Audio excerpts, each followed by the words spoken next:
Welcome to the Deep Dive. We're here to bring you the best knowledge from the most authoritative sources, smashing together highly rigorous academic research and real-world practical application. Mhm.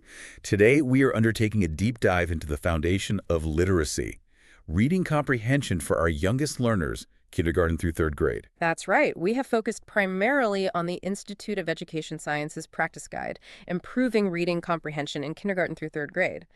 This guide is, well, it's a goldmine of evidence-based recommendations, and our mission today is really to extract the key strategies you need to foster independent critical thinking in young readers. Okay, but before we get into the nuts and bolts of the strategies themselves, let's just ground ourselves in the core concept. I mean, we all think we know what reading comprehension is, but what does truly deep reading actually look like, according to the experts? It seems like it's far more than just verifying facts on the page. Absolutely. The guide emphasizes that comprehension is the process of simultaneously extracting and constructing meaning through interaction and involvement with written language. And that split definition is crucial. Extracting is, yeah, the basic act of understanding what the author explicitly stated. Okay. But the real skill, the deeper part, is constructing, meaning interpreting that text by actively using the reader's own capacities, abilities, knowledge, and experiences. So reading is really an active negotiation, not just passive absorption. Exactly. It's a dialogue with the text. Okay, let's unpack this then. Mm-hmm. Starting with, I guess, the fuel for all this mental effort. Yeah. Motivation. Yeah, that brings us right to one of the 5 core practices. This one, the IES panel, rated with moderate evidence, establishing an engaging and motivating context. Because look, if the student doesn't see the value or isn't interested, they just won't engage in that challenging cognitive negotiation we just described. Right. So the key to building this contest isn't just about bringing fun activities into the classroom, though that helps. It's more about shifting the student's internal narrative, helping them see themselves as capable, as successful readers. Precisely. The sources outline 4 key components to achieve that shift. First, teachers must explicitly help students discover the purpose and benefits of reading. Model how reading affects daily life. Show, don't just tell. Makes sense. Second, you have to create opportunities for the students to actually experience success. So tasks should be challenging enough to feel worthwhile, but still genuinely attainable. You want that I can do this feeling. Okay, attainable challenge. And the third component. Student autonomy, choice. That means giving students reading choices. Maybe it's the activity center they visit, the specific book they choose, the order they do their work in, or even just where they sit to read, giving them some control. Right. Then fourth. Opportunities to learn by collaborating with peers. Things like paired reading for fluency practice, or discussing a text in a small group. Social learning. And you can really see this principle, this idea of engagement, translating directly into the practical guides for curriculum, can't you? Oh, definitely. They formalize this idea. You see learning centered around a big idea or a theme, and the day might be structured around active learning centers like art, dramatic play, reading. And then they weave in enhancement concepts that bring in maybe social studies or even outdoor learning. It connects everything. Yeah, and there's a great concrete example that really brings this motivation factor to life. Mhm.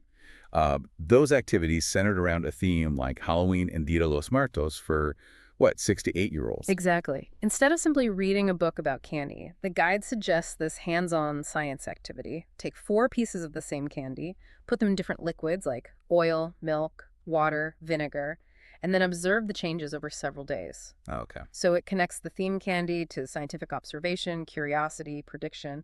That's immediately motivating for kids. Or using movement, Yeah. like a quick game of Frankie Says, which is just a variation of Simon Says, but with themed movements like move like a ghost or roll like a pumpkin. Mm-hmm. Gets them moving, connects to the theme. These aren't comprehension tests, obviously, but they make the learning environment dynamic and, relevant. Yeah, it keeps them engaged. And maybe the most profound example connecting to Dia de los Muertos is the prompt to discuss family members who are no longer with you, sharing best memories, their favorite food, a favorite place. Wow. That activity builds incredibly rich background knowledge and personal connection. And that makes future comprehension tasks, maybe involving family or culture, much, much deeper. It's powerful. So these engaging activities, they build the motivation, they build the background knowledge needed. Right. Okay. But once the students are hooked, then the heavy lifting begins. Right. Let's pivot now to the cognitive routines, the strategies that carry the strongest evidence for actually translating that interest into real understanding. Here's where it gets really interesting. the meat of the report. Okay, so that brings us to the first major recommendation, and this one is backed by strong evidence. Teach students how to use reading comprehension strategies. And we're talking about the intentional application of a cognitive routine, the specific mental moves a proficient reader makes before, during, or after they read. These aren't accidental, they're purposeful. Okay, intentional mental move. So what are some key strategies the guide highlights? Well, one is activating prior knowledge and predicting. Basically, using what you already know to make a smart guess about what's coming next in the text. Maybe pausing halfway through a story to check if your prediction is holding up or if you need to adjust it. Mm-hmm. Makes sense. What else? Then there's visualizing. This is a really powerful internal strategy, developing a mental image of what the text is describing. It seriously improves retention and helps with constructing that meaning we talked about. Like creating a movie in your head. Exactly. We also have monitoring, clarifying, or fix-up strategies. These are about noticing when comprehension breaks down. Teachers often use a traffic sign metaphor here, like a stop sign might mean stop reading right now and try to restate in your own words what just happened. Catching yourself when you get lost. Right. And crucially, drawing inferences. This is the big one for that constructing meaning part. It's the ability to generate information that the author didn't explicitly state. Okay, reading between the lines. Precisely. If the text mentions clowns and acrobats and big tents, the student has to infer the topic is likely a circus. The author might not actually use the word circus. Got it. And how are these taught? You can't just list them, right? No, absolutely not. Ah. The instructional method is just as critical as the strategies themselves. It's called the gradual release of responsibility. It's a process that moves across lessons, starting with really explicit modeling by the teacher.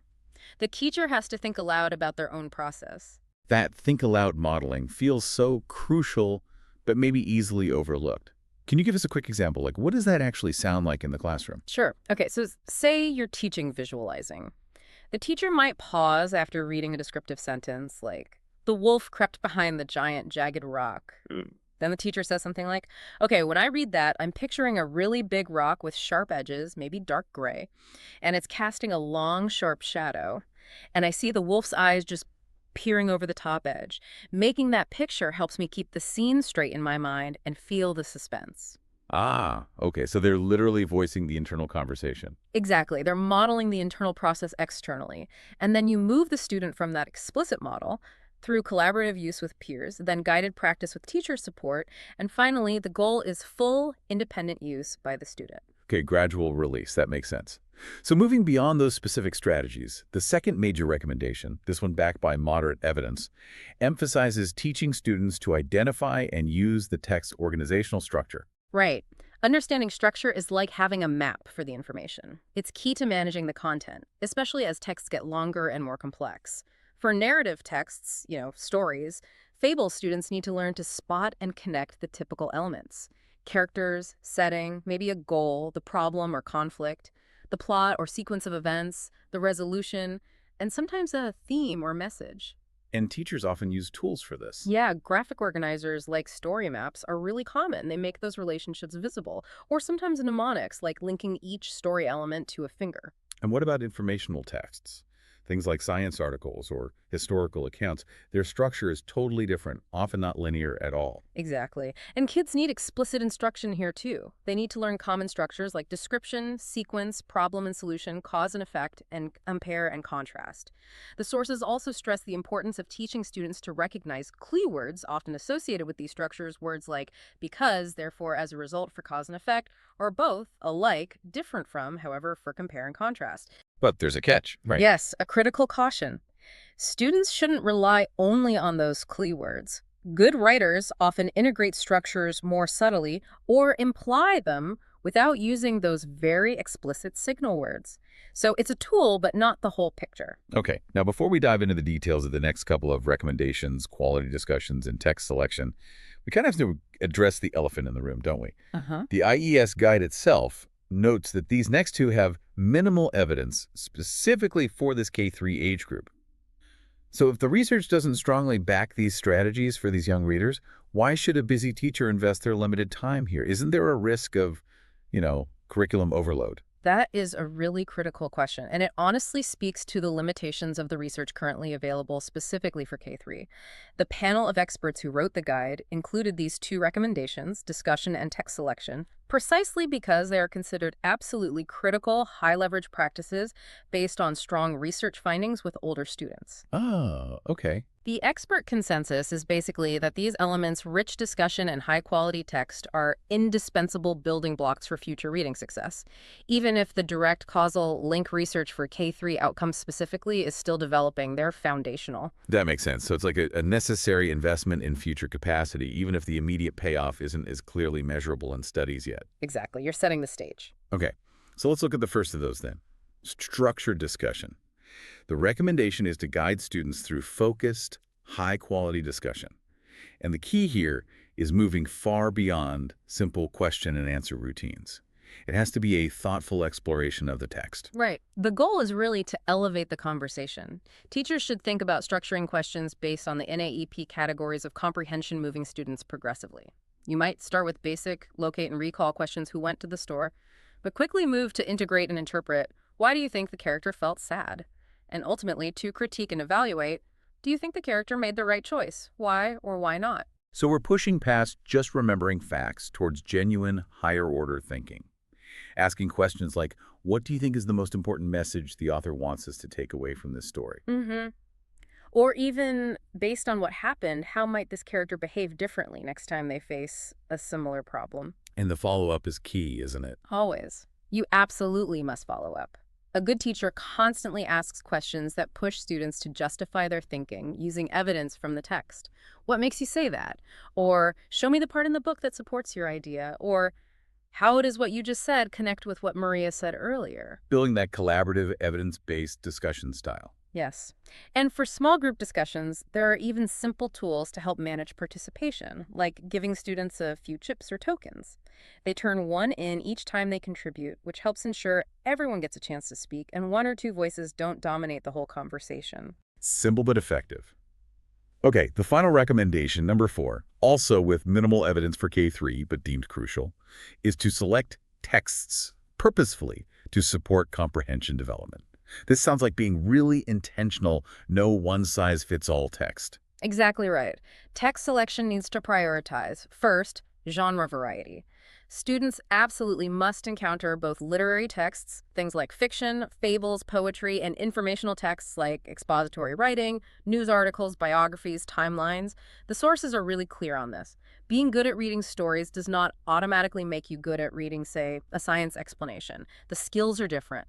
You have to train students explicitly in both. Okay, variety is crucial. What else? Quality. You want to choose texts that have some richness and depth of ideas, strong organization, and varied, interesting language. Texts worth grappling with, essentially. What about difficulty? This is where you often hear conflicting advice about whether text should be easy or hard. Yeah, the guide makes a really helpful distinction here. For independent reading tasks, when the student is reading on their own, the text generally should be appropriate for their current reading ability. You want them to be successful. However, challenging texts are entirely appropriate. In fact, they're often recommended when teacher support is available, especially during things like teacher read-alouds. Ah, In that supported read-aloud scenario, the text should ideally be at the student's listening comprehension level, which for most young kids is usually significantly above their independent reading level. so the goal there is exposure. Exactly. The goal is to maximize their exposure to complex vocabulary, sophisticated sentence structures, and rich concepts, even if they can't yet decode all those words themselves. The teacher bridges that gap. Okay, that distinction is really useful. So stepping back then, Mhm. what does this all mean? How do we synthesize these 5 recommendations? It feels like a lot to juggle. It can seem like it, but the core conclusion of the IES practice guide is actually quite elegant. These recommendations must be implemented in concert, together. They are not a menu of discrete optional items you can pick and choose from.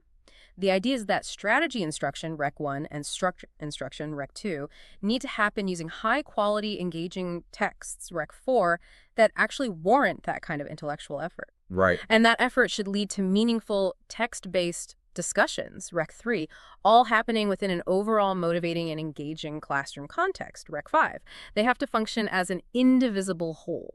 An indivisible whole. I like that. So the girl isn't just competence, not just teaching kids how to read, but creating readers who are driven by, well, a true, deep intellectual hunger. Absolutely. That's the ultimate aim. And, you can actually see evidence of this intrinsic drive persisting some decades after formal instruction ends. Yeah. Well, think about those corners of the internet, like forums or Reddit threads, where adults are still trying to crowdsource the title of that one specific, maybe slightly obscure ghost story series or detective book they devoured back in fourth grade. Huh.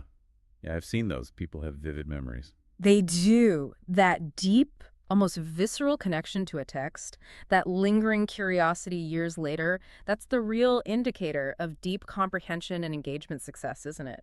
It shows the lessons learned, the connections made in those early grades truly stayed with them. That's a great point, that enduring curiosity. So maybe, as a final thought for you listening, reflect on a childhood text, a story, a book, maybe even an article that still sparks your curiosity today.